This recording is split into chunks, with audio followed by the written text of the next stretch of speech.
L'enherbement, je l'ai jusqu'en juin. Après, à partir du mois de juillet, c'est grillé, il n'y a plus grand-chose, quoi. Sauf, voilà, au pied des arbres, il y a toujours un peu de verdure, parce que là, c'est protégé, sous la frondaison, c'est protégé du coup. Maintenant, ça fait 3 ans que la sécheresse, elle nous contraint sérieusement. On laisse enherber, mais en même temps, il y a des moments où ça peut être problématique. Alors, il y avait l'idée de scarifier un peu comme on fait sur les pelouses.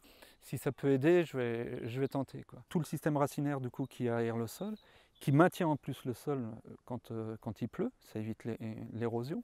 Ça permet aussi de ne pas travailler le sol. Toute une faune microscopique ou plus grosse en fait de se développer dans le sol et de travailler et de nourrir le sol. Donc sol nourri, plante nourrie forcément.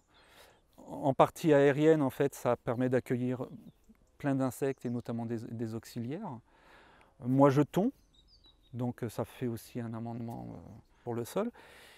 Et puis c'est du temps en moins de passer sur le tracteur. Enfin voilà, ça a tous les avantages franchement. Après, il y a effectivement une forme de concurrence qui existe malgré tout. Mais à partir du moment où moi je nettoie les pieds, que j'enlève tout ce qui est roncier, qui est petits chênes, petits pins qui poussent, les rejets d'olivier, je limite malgré tout. Donc, c'est à double tranchant. On dit aussi que le fait qu'il y ait des haies, qu'il y ait de la végétation, ça peut attirer aussi des ravageurs et que du coup ils viennent plus facilement dans les vergers. Mais en même temps, ça attire des auxiliaires. Alors voilà, de toute façon, on sait que naturellement, il y a un équilibre qui se fait. Sauf que nous, humains, en fait, on l'a bousculé, cet équilibre. Et pour pallier en fait, à ce manque, en fait, on apporte des produits. Pourquoi pas simplement essayer de la nature se refaire et puis de recréer cette forme d'équilibre.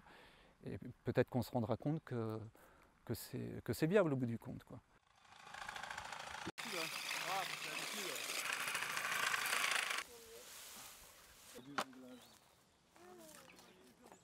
Les plantes entre elles arrivent à s'entraider. Et donc du coup le fait qu'il y ait une multitude d'essences végétales différentes autour des oliviers, ça permet aussi d'attirer des auxiliaires qui peuvent nous aider à lutter contre des ravageurs notamment. Les fleurs spontanées en fait, qui peuvent accueillir les auxiliaires, c'est l'asphodèle, la laitue des vignes, la molène, le fenouil, l'inule visqueuse. Voilà, c'est les principales qui ont été repérées. Je travaille beaucoup en lien avec l'environnement, ça je l'ai toujours dit, toujours fait. C'est pour ça que je préserve à tout prix tout ce qu'il peut y avoir autour des oliviers.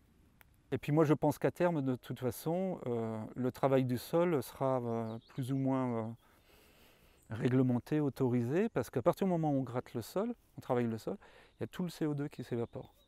Donc si à un moment donné on limitait aussi le travail du sol, on limiterait en fait l'évaporation du CO2. Mais il est quand même de plus en plus prouvé que le travail enherbé est intéressant.